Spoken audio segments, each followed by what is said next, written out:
বিগত বহু বছৰ ধৰি আমি দেখি পাইছোঁ যে আমাৰ চলন্তাপাৰা তৃতীয় খণ্ডত এনেকুৱা এটা নেৰানেপেৰা ৰাস্তা পৰিস্থিতি আৰু এই ৰাস্তাটো মোৰ জন্ম 2004 চনত হৈছিল। মই জন্মৰ পিছত যিমান দিন ধৰি মই বুজি পৰি উঠিছোঁ, তাৰপিছত এই ৰাস্তাটোৰ অৱস্থা আজি 2007-08 পৰা মই একেই দেখা পাইছোঁ।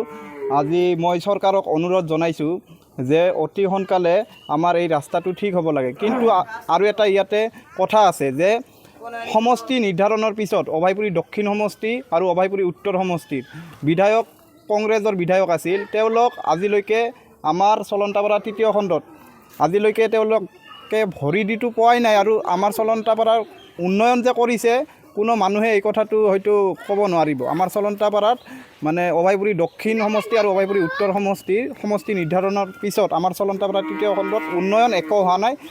এতিয়া আমি যুৱ সমাজে কৰজোৰে অনুৰোধ কৰিছোঁ যে এতিয়া আমাৰ ৰাস্তাটো অতি সোনকালে ঠিক কৰি দিব লাগে।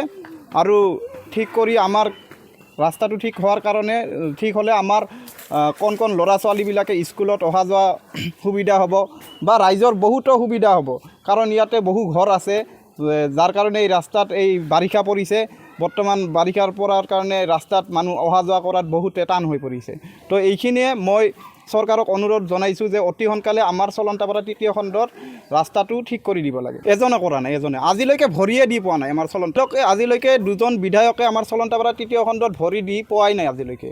তো গতিকে আমি আশা ৰাখিছোঁ যে এইবাৰ 2026 চনৰ বিধানসভা সমষ্টিৰ যি নিৰ্বাচন হ'বলৈ গৈ আছে, আমি যি আমাৰ ইয়াতে কেণ্ডিডেট বিজয়ী হ'ব সেই কেণ্ডিডেটক অনুৰোধ জনাইছোঁ যে আমাৰ চলন্তাপাৰা তৃতীয় খণ্ডৰ ৰাস্তাটো অতি সোনকালে ঠিক কৰি দিব লাগে।